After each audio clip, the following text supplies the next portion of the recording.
Hello everybody, my name is Master Gardener Debbie. And I'm Master Gardener Susan. And you might wonder what a Master Gardener is.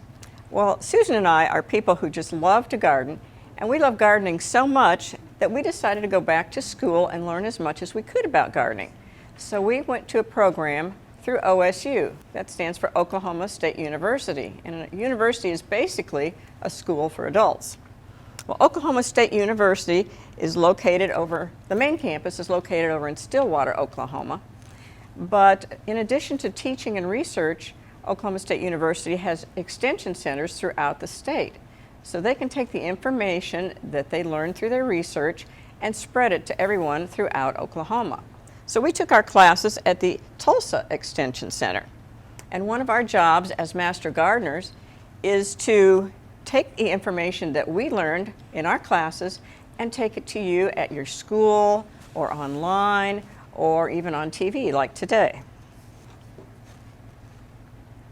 So Master Gardeners are actually magic, and that stands for Master Gardeners in the Classroom, magic. And we have a mission statement. Our mission statement says that magic provides high-quality science education to schools in Tulsa County, grades kindergarten through 5th grade. So today we're going to learn about seeds, and when we set out to learn about anything, we need to have objectives, which is the things we want to accomplish.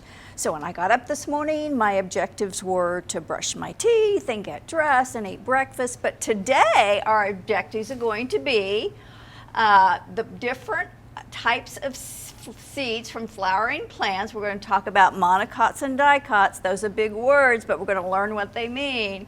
We're going to learn about the major parts of a seed, and then we're going to look at how seeds are alike and how seeds are different.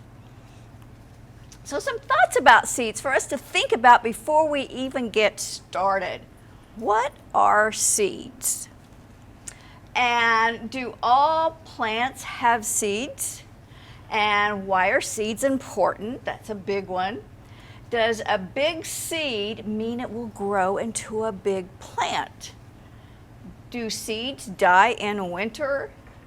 What are some of the ways seeds travel? And are seeds alive? Now you might think that seeds die in the wintertime, but actually they don't.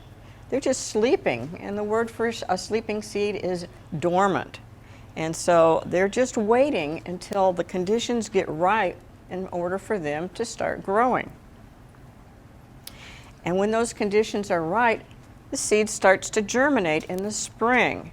Here you can see some little sprouts just coming up out of the soil. Now there are different conditions that a seed needs to be able to germinate. First of all, it needs some water. Oftentimes that means rain, but you can use your sprinkler in your yard too. The temperature needs to be right too. It needs to be warm enough for them to germinate. They need sunlight and they need air. And so here are some little bitty bean seeds just starting to germinate.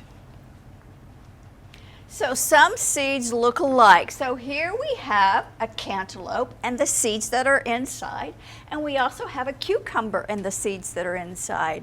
And when you take these seeds out of the plant and let them dry, they look almost exactly alike. But if I planted a cantaloupe seed, I would not get cucumbers, I would get cantaloupe.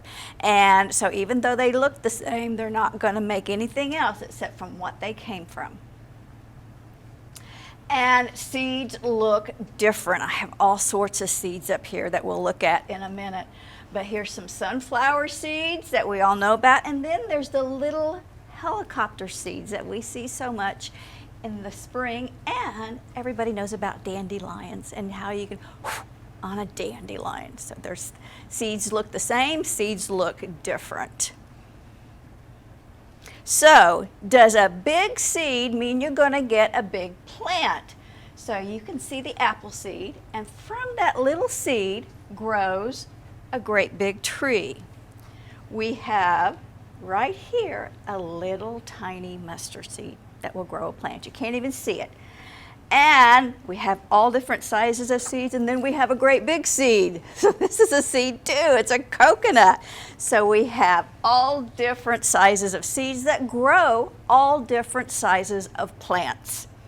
Wow, you've got an interesting one here. Look at that pot, and it's got all these red seeds on it. Those Wow. are magnolias, aren't they? Wow, those are cool. Now seeds can look different. We've seen all different kinds of seeds up here, but inside they're very similar. We basically have two different kinds of seeds for all the flowering plants. We have a monocot and a dicot. And those are actually nicknames for big long words. The big long word is monocotyledon and dicotyledon, but that's kind of a tongue twister, so we're going to kind of stick with monocot and dicot. These both have a seed coat that protects the inside of the seed. They have the embryo or the baby plant inside, just getting ready to come out and sprout.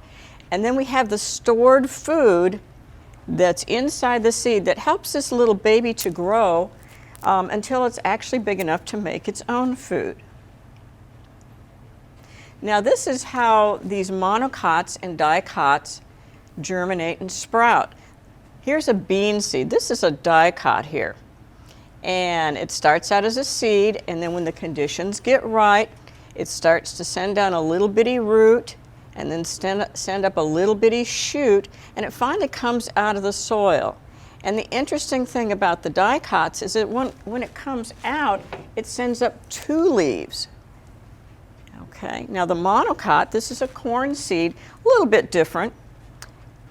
Again, it sends down the root and sends up the shoot. And as it comes up out of the ground, it just has one leaf that comes out. So mono means one, di means two. And something else that's different about these, when they come up out of the ground and form their true leaves, is the monocots, the veins in the leaves are very straight up and down. The dicots, the veins in the leaves come out to the side. They kind of spread out.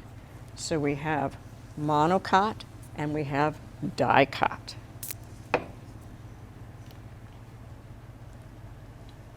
So Susan, would you like to play a game? I would love to play a game. All right, we're going to try to match some different seeds with pictures of the plant once it grows up to become an adult. So we have different pictures on our card here of plants after they grow up, and then we have little seeds so we can try to match the seed with the picture of the plant.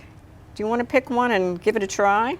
So I'm going to start with something I know, and I know what corn looks like. So I'm going to take these and put them right there. Mm-hmm. I love corn. Don't you love corn? Oh, yeah. And then something else I think I know. Let me think. You know, I see the watermelon picture there, and I've seen a lot of watermelon seeds, and I think those are the watermelon seeds. And then this doesn't look like sunflower seeds in there because they haven't turned dark yet, but I also know what sunflower seeds look like, and we're going to put those right there. Some people eat them with those little holes on them, and then Yes. some people eat them where they're already shelled. Right. Mm-hmm. There are two things on here that are seeds that get dispersed by the wind. So I'm going to look at both of those, and you can see that they have little tiny seeds with the little feathery stuff. These are much smaller than these, so I'm going to think that these are dandelions and these are milkweed. Well, those milkweeds are those plants that the monarch butterfly really likes. Yes. I planted it in my garden so that their little caterpillars have something good to eat. So now let's look what we have left. Oh, it's kind of fall, and we're all into pumpkins these days, and these kind of look like pumpkin seeds. You know, when you take pumpkin seeds out of a pumpkin, it's a big mess. That's a weird looking pumpkin there. It's green. It's green, but the inside is the same color.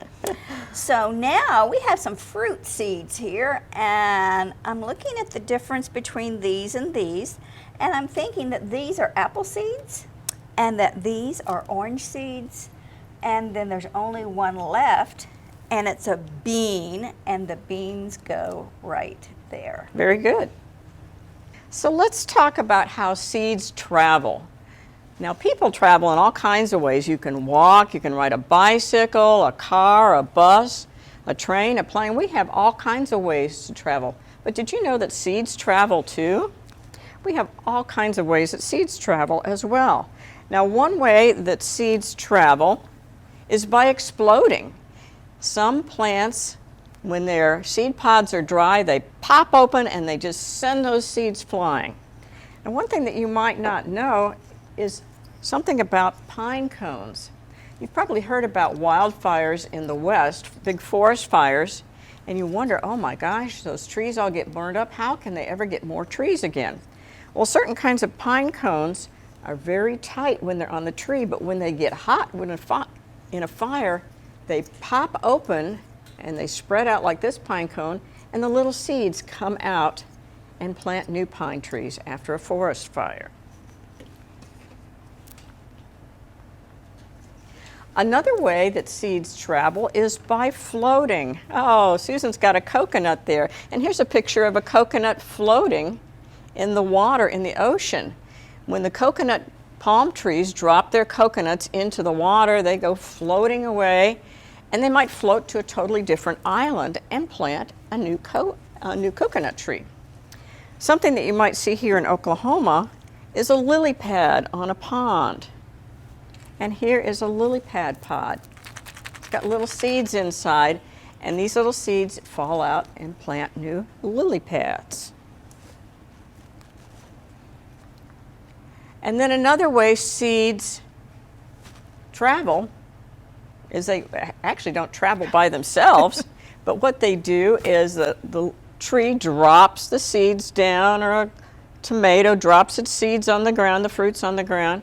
Here's a bunch of acorns that you might see in the fall underneath an oak tree, and they just fall right underneath the tree.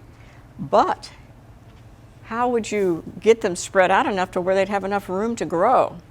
Well, something else has to carry those seeds to a different location and plant it someplace else so it has enough room to grow. So some seeds travel on the wind. So we all know about dandelions that you can blow and those seeds just take off.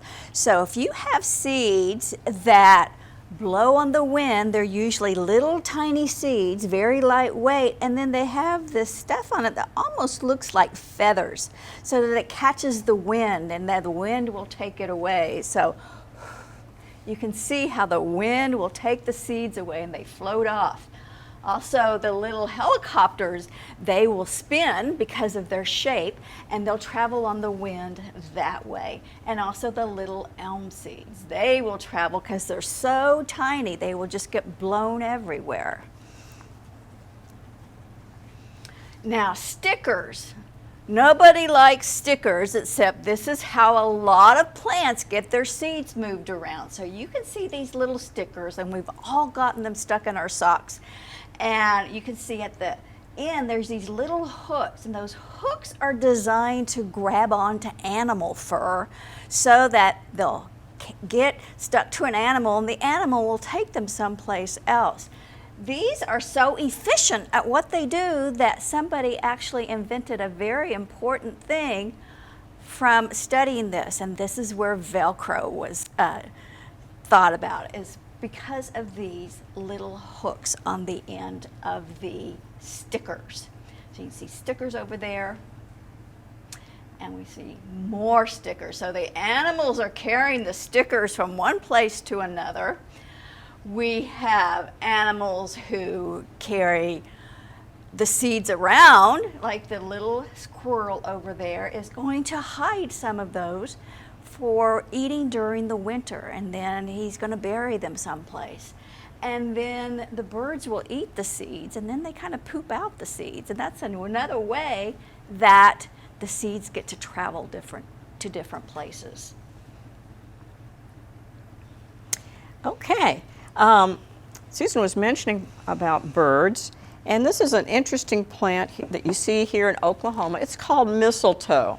Have you heard about mistletoe? Some people hang it in their houses at Christmas time, and the story goes that if you get caught underneath a piece of hanging mistletoe with somebody, you have to kiss them. Can you believe that? But also in Oklahoma, you might not know this, but mistletoe is actually the state flowering emblem of Oklahoma. Now, mistletoe is an interesting plant because we only see it in the tops of other trees. So in fall and winter time, when the leaves fall off the trees, you can see this mistletoe plant, and it doesn't grow in the ground, it grows on another kind of tree. Here's a mistletoe with its white berries. Kind of pretty berries, they're really unusual, but unfortunately they're poisonous to people, so we don't want to eat those, but birds love them. And so that's how the mistletoe gets planted. It gets planted by a bird. Now, how would a bird know how to plant mistletoe? Well, the birds eat the seeds, they love them, and the seeds go through their body, and it makes poop, and they poop out these seeds, but it's really sticky, and they don't like the way it feels on their tail. So they use the tree as toilet paper, and they wipe off those seeds, and it gets planted in the top of the tree. Isn't that weird? So, people also move seeds around. We brought all these seeds here today, and then I will order seeds through the mail. I will go to the store and buy seeds. I might like some of the seeds Debbie has, and she gives them to me. And so we move seeds around just as people, too. So, why are seeds important? Well, some very big reasons. For shelter and clothes. So when we are building houses, we are building them out of wood, and that wood comes from trees, and those trees come from seeds. And when we make clothes, we make them out of cotton, and that cotton comes from a plant. And I even brought some cotton with me today. I actually grew this cotton in my backyard. So not only do you get this fabulous stuff that you can turn into clothing, but down deep inside of there are the seeds for the cotton. They're hard to get out. So, and food. So we have the cookie and the pancakes that come from the flour, that come from the wheat, that comes from the seeds, and then the meat that comes from the cow, and the milk that makes the cheese, and all of that comes because the cow eats the grass, and the grass comes from seeds. So we have other different food products up here. Beans are seeds, corn is seeds, rice is seeds, peanuts are seeds. We are either eating things that came from seeds, or we're actually eating the seeds. Did you have any seeds to eat today? Oats? Yeah, I had cereal too. So we both ate seeds today, Yes. Didn't we? Cool. All right. Would you like to be a scientist with us today? Our science experiment today is going to be dissecting a dicot seed. We have little bean seeds, and this is a lima bean, and this is what it looks like when it's dry. These are the kind you can buy in the store. And this is the seed coat that's protecting the inside of the seed. And then when we soak it, it swells up big. And we can remove that seed coat, and we can open it up, and we can see the two cotyledons inside of the bean seed. And then here's the baby bean plant that's just getting ready to grow. So let's see if we can do that little science experiment. Okay. And so we're going to start out, I just want to show you one of these little dry seeds. And then when we soak it overnight, it gets a lot bigger. Can you see that?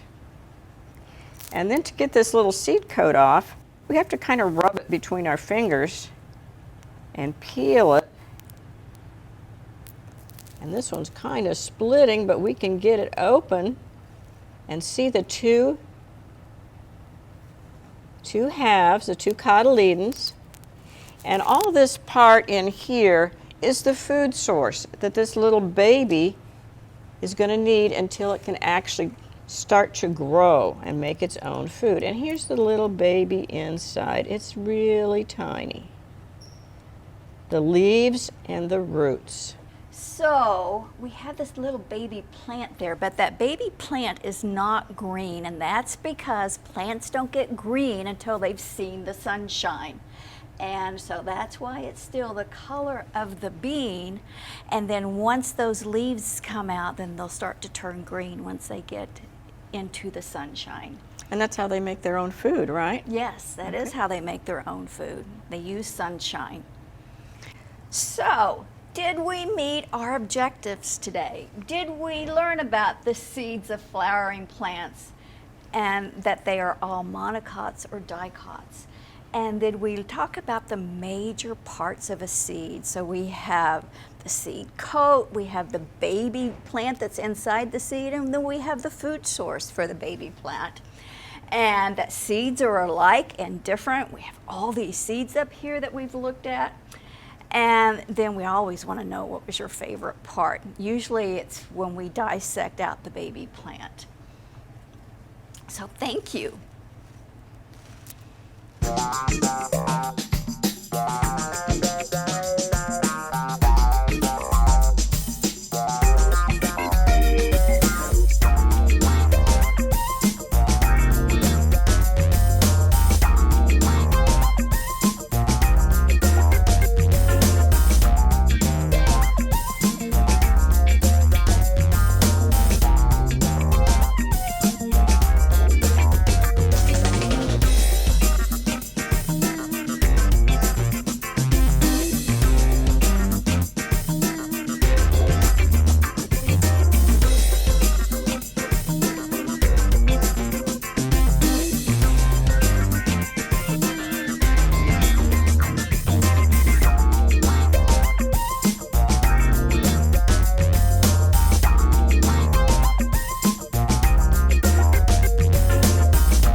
Working in the school program is great with the kids. We have one program that the kids absolutely love, and it's all about worms. We measured him, and mine was 7 feet long. They always have questions, which is exciting. Some of them I can't answer, and I think, oh, that's a good question. I'm going to go look that up.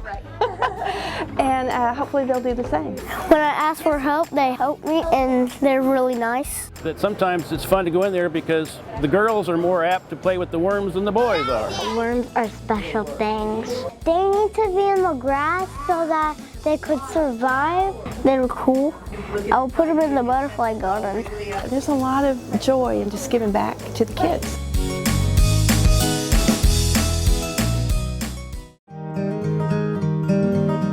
We are among the top 5 Master Gardener programs in the United States. Every state in the Union has a land-grant university, and on that land-grant university, their job is an extension agent. In other words, that we are an extension of the university. We're volunteers, and we reach out to the public to help them with their gardening, their lawns, their trees. We have excellent agents at the Extension office that are here to help the public. I think a lot of people don't know that it's their place. That's a place that's open to the public 7 days a week because it's on the outside. They can come and see different seasons through the year and wonder why their yard looks like that. They can come see the demo gardens looking the same. In the spring, it'll all be bright with bulbs and color. We have the same trial and error that the homeowners do. So it's a good place to come take a look.